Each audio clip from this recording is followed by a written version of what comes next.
Hello മക്കളെ. അപ്പോൾ Big Boss season 7 episode 17 day 16 പുതിയൊരു എപ്പിസോഡാണ്.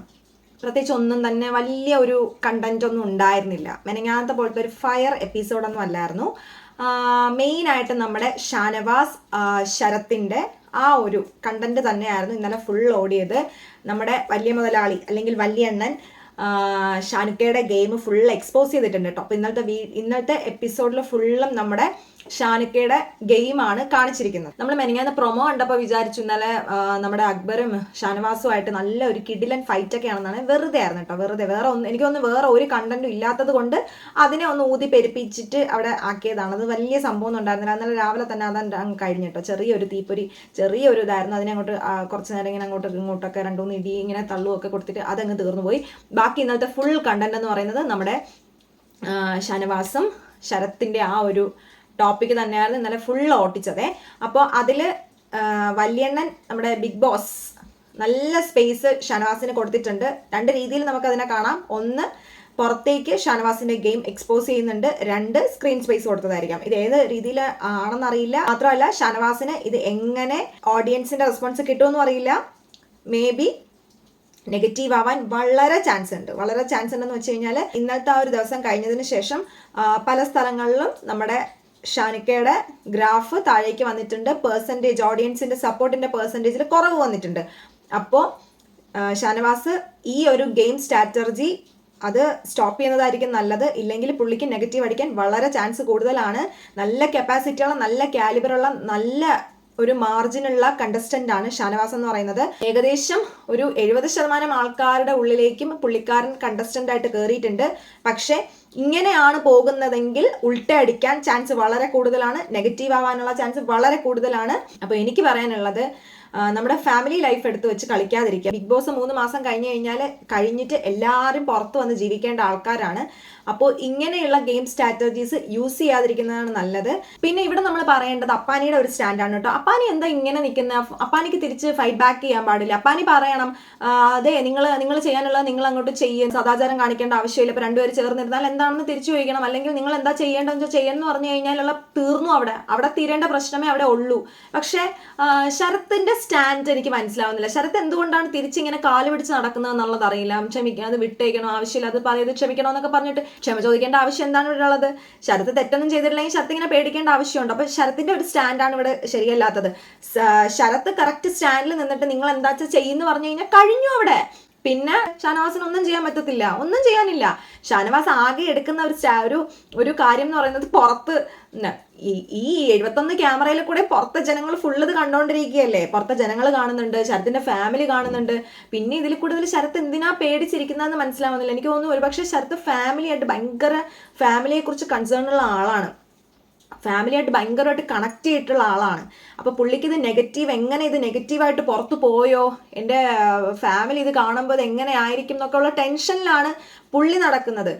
ഈ 71 ക്യാമറയും എപ്പോഴും ലൈവ് ഇങ്ങനെ വന്നുകൊണ്ടിരിക്കുന്ന ക്യാമറകളല്ലേ. ഈ 71 ക്യാമറയിൽ കൂടെയും ഇവർ അതിനകത്ത് ചെയ്യുന്നതും പറയുന്നതുമായിട്ടുള്ള എല്ലാ കാര്യങ്ങളും പുറത്ത് വരുന്നില്ലേ. അപ്പോൾ ഇതെല്ലാവരും കാണുന്നില്ലേ. പിന്നെ ശരത്ത് എന്തുകൊണ്ടാണ് ഇങ്ങനെ പേടിക്കുന്നത് എന്നുള്ളത് അറിയില്ല. അപ്പോൾ ഇത് തന്നെയായിരുന്നു ഇന്നലത്തെ കണ്ടന്റ്. അല്ലാണ്ട് വേറെ പ്രത്യേകിച്ച് കണ്ടന്റ് ഒന്നും ഉണ്ടായിരുന്നില്ല. പിന്നെ ടാസ്ക് ആയിരുന്നു പണിപ്പുര ഷോപ്പിംഗ്. ഇതിന്റെ 2 ടാസ്ക് നല്ല കഴിഞ്ഞു. ടോട്ടൽ 5 ടാസ്ക്കാണ് ഉള്ളത്. വ്യാഴാഴ്ച വരെയാണ്.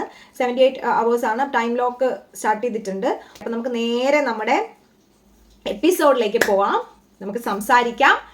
Welcome back to our YouTube channel talking with Gayathri. Episode 17 day 16. First, ആരാമം നിറഞ്ഞേ ആഘോഷം തുടങ്ങാം പാട്ടിലാണ് കേട്ടോ തുടങ്ങുന്നത്. അപ്പൊ എല്ലാവരും വന്ന് ഡാൻസ് ഒക്കെ കളിക്കുന്നുണ്ട്. നമ്മുടെ രേണു സുധിയൊക്കെ അകത്തു നിന്ന് ഡാൻസ് ഒക്കെ കളിക്കുന്നുണ്ട്. ഫസ്റ്റ് തന്നെ ഒരു വഴക്കിന്നാണ് തുടങ്ങുന്നത് കേട്ടോ. സാധാരണ അവിടെ വഴക്ക് എല്ലാ ദിവസവും രാവിലെ ഉഷാറായിട്ട് തുടങ്ങി വെക്കുന്നത് നമ്മുടെ അനീഷ് ബ്രോ ആയിരുന്നു. കഴിഞ്ഞ കുറച്ച് ദിവസമായിട്ട് ആള് ഭയങ്കര ഡൗൺ ആയിരുന്നു സത്യത്തിൽ. അപ്പോൾ നോമിനേഷനിലും പുള്ളി വന്നിട്ടില്ല. പക്ഷെ നോമിനേഷനിൽ പുള്ളി വരാതിരുന്നപ്പോൾ പുള്ളിക്കാരന് മനസ്സിലായിട്ടോ, ഞാൻ ഇവിടെ പ്രത്യേകിച്ച് ഒന്നും ചെയ്യാത്തത് കൊണ്ടാണ് എന്നെ ആരും നോമിനേറ്റ് ചെയ്യാത്തതെന്നുള്ളത്. അപ്പോൾ പുള്ളിക്ക് തന്നെ മനസ്സിലായി എൻ്റെ സ്പേസ് ഇവിടെ കുറഞ്ഞു വരുന്നുണ്ടെന്ന്. അതാണ് പുള്ളിക്കാരൻ ഇന്നലെ തലപൊക്കി പുറത്തേക്ക് വന്നിട്ടുണ്ട് കേട്ടോ. ഈ പാമ്പ് ഒളിച്ചിരുന്നിട്ട് പതിയെ പുറത്തേക്ക് വരില്ലേ, അതുപോലെ പുള്ളിക്കാരനും മെല്ലെ പുറത്തേക്ക് വന്നിട്ടുണ്ട്. ഞാനത് പറയാം. അപ്പോൾ രാവിലെ തന്നെ ഓറഞ്ചാണ് വിഷയം. ഓക്കെ, ഫസ്റ്റ് വിഷയം ഓറഞ്ചാണ്. കഴിഞ്ഞ ദിവസം ഇവർക്ക് ബിഗ് ബോസ് സാധനങ്ങളെല്ലാം കൊടുത്തപ്പോൾ ഓറഞ്ച് എല്ലാം കൊടുത്തിട്ടുണ്ടായിരുന്നു. ഇവരതെല്ലാം എല്ലാവർക്കും ഷെയർ ചെയ്തൊക്കെ കൊടുത്തിട്ട് ഒരു 10-14 ഓറഞ്ച് മാറ്റി വെച്ചിട്ടുണ്ടായിരുന്നു. അപ്പോൾ ഒന്ന് ജ്യൂസ് അടിക്കാൻ എന്തിനൊക്കെയാണ് എടുത്ത് വെച്ചിരുന്നത്. അപ്പോൾ രാവിലെ വന്ന് നമ്മുടെ അനുവൊക്കെ കിച്ചൺ ടീം വന്ന് നോക്കിയപ്പോൾ അതിൽ ഓറഞ്ച് കുറവുണ്ട്. ഒരു 6-7 ഓറഞ്ച് കാണാനില്ല. അപ്പോൾ നമ്മുടെ അപ്പാനിയാണ് ക്യാപ്റ്റൻ. അപ്പാനിയെ വിളിച്ചിട്ടൊക്കെ പറയുന്നുണ്ട് ഓറഞ്ച് കാണാനില്ലെന്ന് പറയുന്നുണ്ട്. എല്ലാവരുടെ അടുത്തും ചോദിക്കുന്നുണ്ട്, അവിടെ എല്ലാവരും ഉണ്ടായിരുന്നു, ചോദിക്കുന്നുണ്ട് നിങ്ങൾ എടുക്കുന്നത് കുഴപ്പമില്ല, പക്ഷേ ഇനിയുള്ളതിൽ നിന്ന് എടുക്കുമ്പോൾ പറയണം എന്ന് പറയുന്നുണ്ട്. അപ്പോൾ നമ്മുടെ റന പറയുന്നുണ്ട് ഷാനവാസ് ഓറഞ്ച് എടുക്കുന്നത് കണ്ടു. അപ്പോൾ ഷാനവാസ് ഉടനെ അത് ഷാനവാസ് തിരിച്ചടിക്കുന്നത് റനയുടെ അടുത്ത്, നീ ചീസ് എടുത്ത് വച്ചില്ലേ, അതാണ് പ്രശ്നം. ഓറഞ്ചും ചീസും ആയിരുന്നു എന്നാണ് സ്റ്റാർട്ടിങ് വിഷയം. അപ്പം ഷാനവാസ് ഓറഞ്ച് എടുത്ത് കട്ട് ചെയ്തു, എല്ലാവരും അവിടെ ഇരുന്ന് എല്ലാവർക്കും കൊടുത്തു. റന ചീസ് എടുത്തു. റന പറയുന്നത് ഞാൻ ചീസ് എടുത്തു, മറ്റേ ചപ്പാത്തിക്കകത്ത് വെച്ചിട്ട് ഓവനിൽ വെച്ച് സെറ്റ് ചെയ്തിട്ട് ഞാൻ അവിടെ ഇരുന്ന് എല്ലാവർക്കും കൊടുത്തു എന്ന് പറയുന്നത്. അപ്പം രണ്ടുപേരും ഈക്വലായിട്ട് ചെയ്തു. റനയ്ക്ക് ഇവിടെ കിട്ടിയ ഒരു അടി എന്താണെന്നറിയോ? ഈ കഴിഞ്ഞ ദിവസം അതിന്റെ തലേ ദിവസം റന നമ്മുടെ അനുവിനെ ചപ്പാത്തി കള്ളിന്ന് വിളിച്ചിട്ടോ. ഇന്നലെ നമ്മുടെ ഷാനവാസ് റനയെ കള്ളിന്ന് വിളിച്ചു. എന്താ അല്ലേ, ഓരോ ദിവസം കഴിയുമ്പോൾ നടക്കുന്ന സംഭവങ്ങളാണ് പറയുന്നത്. ഇതിനിടയിലേക്ക് നമ്മുടെ അനീഷ് ബ്രോ വരുന്നുണ്ട്. അനീഷ് ബ്രോ വന്ന് പറയുന്നുണ്ട് ഷാനവാസെ നീ കഴിച്ചു, നീ ചെയ്തത് തെറ്റ്, റെനയും ചെയ്തത് തെറ്റ്, ഇവർ രണ്ടുപേരും ചെയ്തിട്ടുണ്ട്, പിന്നെ ന്യായീകരിക്കാൻ നിൽക്കണ്ടെന്നൊക്കെ പറഞ്ഞിട്ട് അനീഷ് ബ്രോയുടെ ശബ്ദം കേട്ടിട്ട് എനിക്ക് സന്തോഷമായി. പുള്ളിക്കാരൻ്റെ ശബ്ദം കേൾക്കാതിരുന്നിട്ട് മനസ്സിന് ഭയങ്കര വിഷമമായിരുന്നു സത്യം പറഞ്ഞു കഴിഞ്ഞാൽ. ഇപ്പം എനിക്ക് സന്തോഷമായി. പുള്ളിക്കാരൻ അങ്ങ് ഡൗൺ ആയിട്ടിരിക്കുകയായിരുന്നു. ഇന്നലെ സട കുടഞ്ഞ് എണീറ്റ് ഞാൻ പറഞ്ഞില്ലേ, പാമ്പ് ഇങ്ങനെ പൊങ്ങി വരുന്ന പോലെ പുള്ളിക്കാരൻ പൊങ്ങി വന്നിട്ടുണ്ട്. എല്ലാ വഴക്കിലും കയറി പിടിച്ചിട്ടുമുണ്ട്. ഇന്നലെ എല്ലായിടത്തും പുള്ളിക്കാരനെ കാണാൻ പറ്റി. 2 ദിവസമായിട്ട് പുള്ളിയെ കാണാനെന്ന്, 2 ദിവസം അല്ല, നമ്മുടെ വീക്കെൻഡ് എപ്പിസോഡിൽ ലാലേട്ടൻ വന്ന് പോയതിനു ശേഷം പുള്ളിക്കാരനെ കാണാനില്ലായിരുന്നു. അപ്പോൾ ഇന്നലെ മുതൽ വീണ്ടും കണ്ടു തുടങ്ങിയിട്ടുണ്ട് കേട്ടോ. ഇന്ന് രാവിലെയും കണ്ടിട്ടുണ്ട്. അതിനെ ഏറ്റുപിടിച്ചിട്ടാണ് നമ്മുടെ അക്ബർ ബായ് വരുന്നത്. അപ്പോൾ നമ്മുടെ റെനയെ സപ്പോർട്ട് ചെയ്തിട്ട് ഇവിടെ അക്ബർ വരുന്നുണ്ട്. അക്ബർ വന്ന് സംസാരിക്കുന്നതാണ്. പിന്നെ ഈ ഷാനവാസും അക്ബറും കൂടെ ഏറ്റുപിടിച്ചിട്ട് ഒരു ഇടി അവിടെ നടക്കുന്നത്. ഇടിയില്ല, ഷാനുക്ക് പോയി 2 തട്ടൊക്കെ തട്ടുന്നുണ്ട്. പക്ഷെ ഭയങ്കരമായിട്ട് രണ്ടുപേരും ഭയങ്കര അഗ്രസീവായിട്ടാണ് കേട്ടോ നിൽക്കുന്നത്, ഫേസ് ടു ഫേസ്. പക്ഷെ നമ്മുടെ അനീഷ് ബ്രോ അതിനിടയ്ക്ക് കയറി പറയുന്നുണ്ട്, ഗ്യാപ്പ് ഇട്ട് നിൽക്കൂ, നിങ്ങൾ ഇത്രയും അടുത്ത് വരല്ലേ, നീങ്ങി നിൽക്കൂ എന്ന് പറഞ്ഞിട്ട് പുള്ളിക്കാരൻ അതിനിടയിൽ കയറുന്നുണ്ട്. ഭയങ്കര അഗ്രസീവായി രണ്ടുപേരും ഫേസ് ടു ഫേസ് വന്നിട്ട് ഇങ്ങനെ ഇടിച്ച് നിൽക്കുന്നതായിരുന്നു. അതായിരുന്നു രാവിലത്തെ അടുക്കളയിലെ വിഷയം. അത് വെച്ചിട്ടാണ് ഇന്ന് തുടങ്ങുക. നല്ല ഐശ്വര്യമായിട്ട്. ഈ ഒരു സീസണിന്റെ പ്രത്യേകതയാണ് കേട്ടോ, എല്ലാ ദിവസവും രാവിലെ അടി വെച്ച് തുടങ്ങിയില്ലെങ്കിൽ ഒരു ഐശ്വര്യം ഇല്ല അവർക്ക്.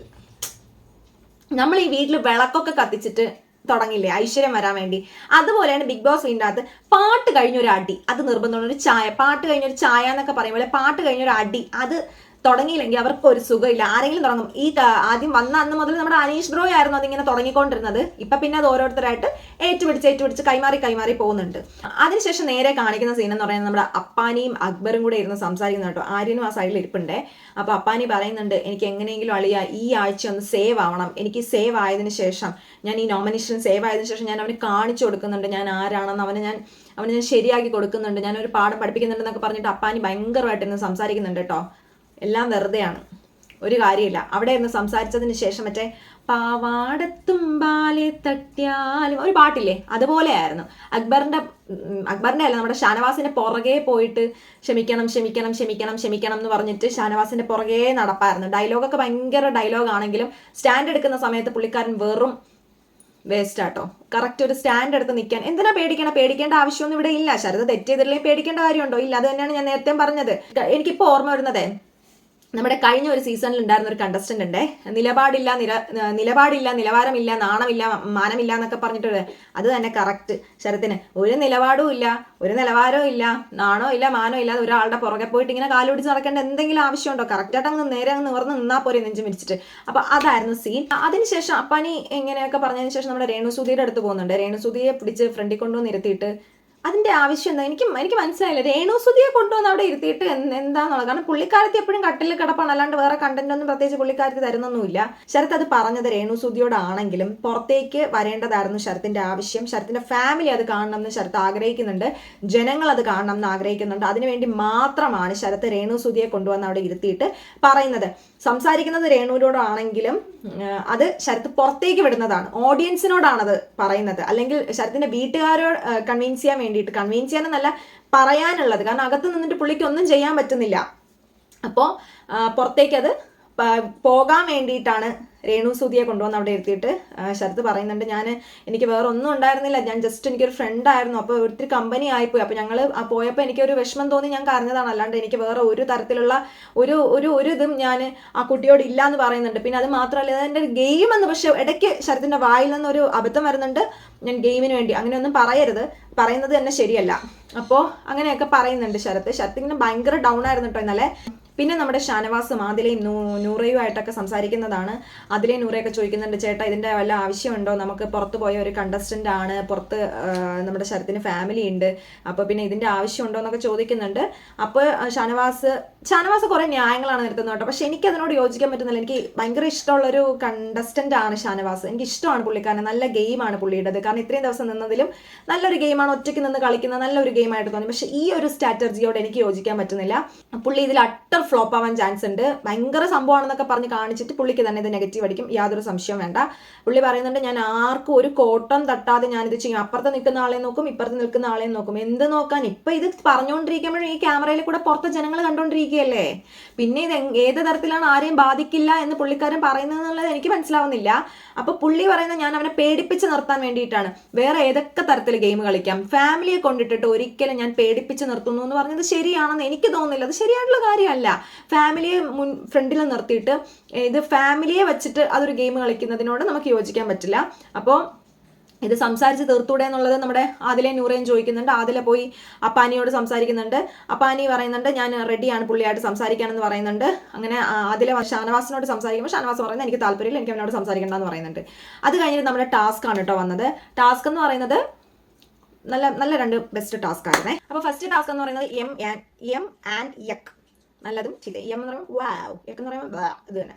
അപ്പോൾ കുറച്ച് ഭക്ഷണ സാധനങ്ങൾ ആക്ടിവിറ്റി ഏരിയയിൽ വെച്ചിട്ടുണ്ട്. അപ്പോൾ എന്താ വെച്ചാൽ കുറച്ച് ഭക്ഷണ സാധനങ്ങൾ നമ്മുടെ ആക്ടിവിറ്റി ഏരിയയിൽ വെച്ചിട്ടുണ്ട്. അപ്പോൾ അതിൽ എമ്മും ഉണ്ടാവും യക്കും ഉണ്ടാവും. രണ്ട് ടീമായിട്ട് തിരിച്ചിട്ടുണ്ട്. ഇവർ പോയി, കണ്ടസ്റ്റൻസ് പോയി, ഓരോ മെമ്പേഴ്സ് ഇത് കുടിച്ചു നോക്കും അല്ലെങ്കിൽ കഴിച്ചു നോക്കും. അപ്പം എതിർ ടീം എം ആണോ യക്കാണോ എന്ന് പറയണം. കറക്റ്റ് ആണെങ്കിൽ ആ ടീമിന് ഒരു പോയിന്റ് കിട്ടും, ഇല്ലെങ്കിൽ ഓപ്പോസിറ്റ് ടീമിന് പോയിന്റ് കിട്ടും. ഇതായിരുന്നു കളി. ഇതാണ് 7ന്റെ ടാസ്ക്. അപ്പോൾ നമ്മുടെ ബിഗ് ബോസ് തന്നെ ടീം രണ്ടായിട്ട് തിരിക്കുന്നുണ്ട്. അതെന്തായാലും വളരെ നല്ലൊരു കാര്യം, ബിഗ് ബോസ് തന്നെ തിരിച്ചത്. കാരണം ശത്രുക്കളെയൊക്കെ പിടിച്ച ഒരു ടീം ഇട്ടിട്ടുണ്ട്. നമ്മുടെ ഷാനവാസും ശരത്തും രേണുവും നൂറയും ഗിസയിലും ഒനിയിലും ഷാരികയും ബിന്നിയും ഷൈറ്റയും ഒരു ടീം. പിന്നെ ടീം ബി എന്ന് പറയുന്നത് അക്ബർ, അനുമോള്, രണ ഫാത്തിമ, ആര്യൻ, അനീഷ്, സരിക, ആദില, അഭിലാഷ്, നെവിൻ, ഇവർ ഇത്രയും പേര് ടീം ബി. ഇങ്ങനെ നമ്മുടെ ടീം എയും ടീം ബിയും ബിഗ് ബോസ് തന്നെ സെറ്റ് ചെയ്തിട്ടുണ്ട്. അത് നല്ല കാര്യം കേട്ടോ. അല്ലെങ്കിൽ ഇവർ തന്നെ ഗ്രൂപ്പായിട്ട് ഒരു രണ്ട് ടീമായിട്ട് തിരിഞ്ഞ് പോയത്, വീണ്ടും വേറെ രീതിയിലൊക്കെ പോയത്. ഇതെന്തായാലും നല്ലൊരു കാര്യമായി. ഇപ്പോൾ ഫസ്റ്റ് വരുന്നത് ടീം എ ആണ് പെർഫോം ചെയ്യാനായിട്ട് വരുന്നത്. ടീം എ പെർഫോം ചെയ്യാനായിട്ട് വരുന്നുണ്ട്. ന്യൂറയാണ് ആദ്യം വരുന്നത്. അപ്പോൾ ന്യൂറ വന്നിട്ട് കഴിക്കുന്നുണ്ട്. കഴിച്ചിട്ട് എക്സ്പ്രഷൻസ് ഒന്നും കൊടുക്കുന്നൊന്നുമില്ല. ന്യൂറ വന്നിട്ട് കഴിക്കുന്നുണ്ട്. എം ആയിരുന്നു, പക്ഷെ ഇവർ യക്കാണ് പറയുന്നത്. അങ്ങനെ നമ്മുടെ ഷാനവാസിന്റെ ടീം എക്ക് ഫസ്റ്റ് പോയിന്റ് കിട്ടുകയാണ്. രണ്ടാമത് അപ്പാനിയാണ് വരുന്നത്. അപ്പാനി ഒരു ജ്യൂസ് ആണ് കേട്ടോ, അത് ഫുള്ള് കുടിക്കുന്നുണ്ട് പുള്ളിക്കാരൻ. അത് യക്കായിരുന്നു. എതിർ ടീം നമ്മുടെ അക്ബറിന്റെ ടീം യക്ക് തന്നെ പറയുന്നുണ്ട്. അങ്ങനെ അക്ബറിന്റെ ടീമിന് ഒരു പോയിന്റ്, ടീം ബിക്ക് ഒരു പോയിന്റ് കിട്ടുന്നു. പിന്നെ ഗിസയിലാണ് വരുന്നത്. ഗിസയിൽ വന്നിട്ട് ഐസ്ക്രീമാണ് കേട്ടോ കഴിക്കുന്നത്. ഐസ്ക്രീമോ തൈരുമാണ്, ഐസ്ക്രീമാണെന്ന് തോന്നുന്നു. ഐസ്ക്രീമാണ് കഴിക്കുന്നത്. അപ്പോൾ അത് നല്ല എം ആയിരുന്നു. അവർ യക്കാണ് പറയുന്നത്. അങ്ങനെ നമ്മുടെ ടീം എക്ക് തന്നെ വീണ്ടും ഒരു പോയിന്റും കൂടെ കിട്ടുവാണ്. ഒനിയിൽ വന്നിട്ട് കപ്പ് കേക്ക് ആണ് കഴിക്കുന്നത്. നല്ല അളിഞ്ഞ കേക്കായിരുന്നു കേട്ടോ, യക്കായിരുന്നു, പക്ഷെ അവർ എം പറയും. അങ്ങനെ ഒനിയിലിന്റെ ടീമിന് മീൻസ് ഒനിയിലിന് തന്നെ അവരുടെ ടീമിന് തന്നെ പോയിന്റ് കിട്ടി. ടീം എക്ക് 3 പോയിന്റും ടീം ബിക്ക് 1 പോയിന്റുമാണ് കിട്ടിയത്. അതിനുശേഷം ടീം ബി ആണ് വരുന്നത്. ടീം ബിയിൽ നിന്ന് നെവിൻ ആണ് ആദ്യം വരുന്നത്. നെവിൻ വന്നിട്ട് യക്കായിരുന്നു കഴിച്ചത്, യക്കായിരുന്നു. യക്കെന്ന് തന്നെ അവർ പറഞ്ഞു. അങ്ങനെ ടീം എക്ക് തന്നെ വീണ്ടും ഒരു പോയിന്റ് കിട്ടി. അനീഷ് വന്നിട്ട് കണ്ണടച്ച് നിൽക്കുകയാണ് കേട്ടോ. ജ്യൂസ് ആയിരുന്നു, ഇതിനകത്ത് കുടിച്ചിട്ട് കണ്ണടച്ച് നിൽക്കുന്നുണ്ട്. യക്കായിരുന്നു, അത് അവർ യക്കെന്ന് തന്നെ പറഞ്ഞു. അപ്പൊ വീണ്ടും ഒരു പോയിന്റ് കൂടെ ടീം എക്ക് പോയി. ആദിലയും വന്നിട്ട് കഴിച്ചത് എം ആയിരുന്നു. അവർ എം എന്ന് തന്നെ പറഞ്ഞു ഷാനവാസിന്റെ ടീം. അങ്ങനെ വീണ്ടും ഒരു പോയിന്റും കൂടെ ടീം എക്ക് പോയി. അനു വന്നിട്ട് വലിച്ചു വാരിയൊക്കെ തിന്നുന്നുണ്ട്, പാത്രമൊക്കെ വടിച്ച് നക്കുന്നുണ്ട്. എം ആയിരുന്നു, അവർ എം എന്ന് തന്നെ പറഞ്ഞു. അങ്ങനെ വീണ്ടും ഒരു പോയിന്റ് കിട്ടി. അങ്ങനെ ടീം എക്ക് 4 പോയിന്റും ടീം ബിക്ക് 1 പോയിന്റുമാണ് കിട്ടിയത് കേട്ടോ. അങ്ങനെ ടീം എ നമ്മുടെ ഷാനവാസിന്റെ ഒക്കെ ടീമാണ്. 500 പോയിന്റ്സ് കിട്ടി. അപ്പോൾ അവരിൽ നിന്ന് ഒരാൾക്ക് പണിപ്പുരയിലേക്ക് പോകാനായിട്ട് അവർ ഗിസയിലിനെ പണിപ്പുരയിലേക്ക് തെരഞ്ഞെടുത്ത് വിട്ടു. ഇങ്ങനെയായിരുന്നു ഫസ്റ്റ് ടാസ്ക് എന്ന് പറയുന്നത്. പിന്നെ നമ്മുടെ അപ്പാനി വന്ന് ഷാനവാസിനോട് നേരിട്ട് തന്നെ സംസാരിക്കാനായിട്ട് വരുന്നുണ്ട്. പക്ഷേ ഷാനവാസ് നിൽക്കുന്നില്ല, ഇഗ്നോർ ചെയ്ത് വിടുകയാണ് ചെയ്യുന്നത്. അങ്ങനെ ഷാനവാസും ഗിസയിലും കൂടെ പുറത്തേക്കുമ്പോൾ അവിടെ പോയി അപ്പാനി സംസാരിക്കുന്നുണ്ട്. അപ്പോൾ അപ്പാനിയോട് അപ്പാനി കാലൊക്കെ പിടിക്കുന്നുണ്ട് കേട്ടോ. കഷ്ടം തോന്നുന്നുണ്ട് ചില സമയങ്ങളിൽ, കാല് പിടിക്കുന്നുണ്ട്. ക്ഷമിക്കണമെന്നൊക്കെ പറഞ്ഞിട്ട് ക്ഷമിക്കണമെന്ന്. പക്ഷേ എന്തിനാണ് ഷാനവാസ് ഇങ്ങനെ ചെയ്യുന്നതെന്ന് മനസ്സിലാവുന്നില്ല. അതൊക്കെ കണ്ടപ്പോൾ ശരിക്കും എനിക്ക് വിഷമം തോന്നി. അപ്പാനിയുടെ ഗെയിം പലർക്കും ഇഷ്ടപ്പെടുന്നുണ്ടാവില്ല, നെഗറ്റീവ് ഗെയിം ആയിട്ടാണ് വരുന്നത്. പക്ഷേ ഇന്നത്തെ ആ ചില കാര്യങ്ങളൊക്കെ കാണുമ്പോൾ നമുക്ക് തന്നെ ഒരു സങ്കടം തോന്നും കേട്ടോ. എന്തിനാ ഇങ്ങനെയൊക്കെ ചെയ്യുന്നതെന്ന് വിചാരിക്കും. ഷാനവാസ് ഇതൊരു ഇതായിട്ട് കൊണ്ടുപോകാതെ ഇത് ഉപേക്ഷിച്ച് കളയുന്നതായിരിക്കും നല്ലത്. കാരണം പുറത്ത് ഓഡിയൻസ് കാണുമ്പോൾ അവർ പല രീതിയിൽ ജഡ്ജ് ചെയ്യും ഇതിനെ. ഞാൻ മുമ്പ് പറഞ്ഞിട്ടുണ്ട്, അനുവിന് ഇത്രയും സപ്പോർട്ട് പുറത്തുനിന്ന് വരാൻ കാരണം തന്നെ emotionally Malayali audience emotionally connected ആയിരിക്കും. അവരൊട്ടും ഇത് അക്സെപ്റ്റ് ചെയ്യില്ല ഇങ്ങനെയൊക്കെ ചെയ്യുന്നത് കാണുമ്പോൾ. അപ്പോൾ അത് കാരണം ഇത് സോൾവ് ചെയ്ത് പോകുന്നതായിരിക്കും ഏറ്റവും നല്ല കാര്യം എന്നാണ് എനിക്ക് തോന്നുന്നത്. അപ്പോൾ വീണ്ടും അപ്പാനി നമ്മുടെ ഷാനവാസിന്റെ ഒക്കെ പുറകെ നടന്ന് സംസാരിക്കുന്നുണ്ട്. അതൊക്കെ കഴിഞ്ഞിട്ട് രണ്ടാമത്തെ ടാസ്ക് വന്നിട്ട് അത് anganwadi task, anganwadi nursery task എന്ന് പറയാം. നമ്മുടെ ലാലേട്ടൻ വീക്കെൻഡ് എപ്പിസോഡിൽ പറഞ്ഞിട്ടുണ്ട് അടുത്ത ആഴ്ച ഗംഭീര ടാസ്കുകളാണെന്ന്. ഇതായിരുന്നു ഗംഭീര ടാസ്ക് എന്നുള്ളത് ഇന്നലെ ഈ ടാസ്ക് കണ്ടപ്പോഴാണ് മനസ്സിലാവുന്നത്. ഇനിയിപ്പോൾ ഇനിയുള്ള ബാക്കി 3 ടാസ്ക് എങ്ങനെയാണെന്ന് അറിയില്ല, നമുക്ക് കണ്ടു തന്നെ ആവണം. അപ്പോൾ എന്തായാലും രണ്ടാമത്തെ ടാസ്ക് എന്ന് പറയുന്നത് അനിമൽ മാസ്ക് ടാസ്ക് ആണ് കേട്ടോ. രണ്ടാമത്തെ ടാസ്ക് എന്ന് പറയുന്നത് അത് ടീം എയിൽ നിന്ന് ശാരിക പാമ്പ്, കറക്റ്റ്. ഷാനവാസ് സിംഹം, ബിന്നി ഈച്ച, രേണു ആമ, അതും വളരെ കറക്റ്റ്. ശൈത്യ ഓന്ത് പക്ക കറക്റ്റ്. നൂറ എലി, ഒനീൽ കുറുക്കൻ, ശരത്ത് കാണ്ടാമൃഗം, ഇങ്ങനെ കറക്റ്റ്. അതിൽ ഞാൻ പറഞ്ഞു ശാരിക, ശൈത്യ വളരെ വളരെ കറക്റ്റ്, ശൈത്യ, രേണു വളരെ കറക്റ്റ്, ആമ, ഇത് 3 കൊണ്ട് കറക്റ്റായിട്ട് പോയിരിക്കുന്നത്. അപ്പൊ ഇവര് പോയിട്ട് കറക്റ്റ് സ്ഥലങ്ങളിലൊക്കെ ഇവര് നിൽക്കുന്നുണ്ട്. അപ്പോൾ ഈ ടാസ്ക് എങ്ങനെയാണെന്ന് വെച്ച് കഴിഞ്ഞാൽ ഇവരുടെ എല്ലാം ഇത് വെച്ചിട്ടുണ്ട്, ഈ അനിമൽസിന്റെ ഒക്കെ മാസ്ക് വെച്ചിട്ടുണ്ട്. ഈ മാസ്കിന്റെ ബാക്ക് സൈഡിൽ അപ്പുറത്തെ വശത്ത് പോയിട്ട് ഈ ആൾക്കാർ എന്തൊക്കെയാണോ എടുക്കുന്നത് അതാത് സ്ഥലങ്ങളിൽ പോയി നിൽക്കണം. അപ്പോൾ നമ്മുടെ ടീം ബി കയറി വന്നിട്ട് ഓരോ അനിമലിന്റെ മുഖം നോക്കിയിട്ട് ആരാണ് ഈ അനിമൽ എന്നുള്ളത് പറയണം. അതാണ് ടാസ്ക് പറയുന്നത്. അപ്പോൾ ടീം ബി കയറി വന്നിട്ട് ഗസ്റ്റ് ചെയ്ത് പറയുന്നു. അവർക്ക് 2 എണ്ണം മാത്രമേ ശരിയായിട്ട് പറയാൻ പറ്റുള്ളൂ. ആമയുടെ കാര്യവും പറഞ്ഞു, അതായത് രേണു ആമയാണെന്നും പറഞ്ഞു, നൂറ എലിയാണെന്നും പറഞ്ഞു. അത് കാരണം അവർക്ക് 2 പോയിന്റ് കിട്ടിയിട്ടുള്ളൂ കേട്ടോ, വേറെ പോയിന്റ് ഒന്നും കിട്ടിയിട്ടില്ല. ആകെ 2 പേരുടെ കാര്യം മാത്രമേ അവർ പറഞ്ഞിട്ടുള്ളൂ. അത് കഴിഞ്ഞിട്ട് ടീം ബി ആണ് നിൽക്കുന്നത്. ടീം ബിയിൽ ആന അനീഷ്, ഒറ്റയാനാണ് ഞാൻ ഇവിടെ എന്നാണ് എല്ലാവരും പറയുന്നത്, അതുകൊണ്ട് അനീഷ്. കഴുതപ്പുലി ആതിര, കഴുകൻ അക്ബർ, ഇത് കറക്റ്റ് ആണ് കേട്ടോ. സിംഹമായിട്ട് ആര്യനാണ്. പിന്നെ കൊതുക് അനു, പിന്നെ കഴുത സരിക, കറക്റ്റ്. അരണ അഭി, കുരങ്ങൻ നെവിൻ, കറക്റ്റ്. പൂച്ച റെന. അപ്പോൾ ഇങ്ങനെയാണ് നിൽക്കുന്നത്. അവർ വന്നിട്ട് കറക്റ്റ് ആയിട്ട് 4 എണ്ണം പറയുന്നുണ്ട്. അതായത് ആദിലെ പറയുന്നുണ്ട്, അക്ബറിനെ പറയുന്നുണ്ട്, ആര്യനെ പറയുന്നുണ്ട്, നെവിനെ പറയുന്നുണ്ട്. 4 എണ്ണം കറക്റ്റ് ആയിട്ട് പറയുന്നത് കൊണ്ട് ടീം എക്ക് 4 പോയിന്റ് കിട്ടി. അവർ വീണ്ടും ടാസ്കിൽ ജയിച്ചു. അവർക്ക് വീണ്ടും 500 പോയിന്റും കൂടെ കിട്ടിയിട്ടുണ്ട്. അപ്പോൾ പണിപ്പുരയിലേക്ക് പോകാൻ വേണ്ടിയിട്ട് ബിന്നെയാണ് അവർ സെലക്ട് ചെയ്യുന്നത്. അപ്പോൾ ഇന്നലത്തെ പണിപ്പുര ടാസ്ക് 2 എണ്ണം ഇന്നലെ കഴിഞ്ഞു കേട്ടോ. ഇനിയിപ്പോൾ ഇന്ന് 2 ടാസ്ക് ഉണ്ടാവും. അപ്പോൾ ഇതായിരുന്നു പണിപ്പുര ടാസ്ക്. അതിനുശേഷം പിന്നെ നമ്മൾ ഹൗസിനകത്ത് കാണുന്നത് അനീഷും ഷാനവാസും തമ്മിലുള്ള ഒരു ചെറിയൊരു ഫൈറ്റ് ആണ് കേട്ടോ. ഫൈറ്റ് ഒന്നും അല്ല, അതൊക്കെ ജസ്റ്റ് ഒരു സംസാരമാണ് അവരുടെ. അതിനൊക്കെയാണ് ഇങ്ങനെ ഫൈറ്റ് എന്നൊക്കെ പറയുന്നത്. ഫൈറ്റ് ഒന്നും അല്ല.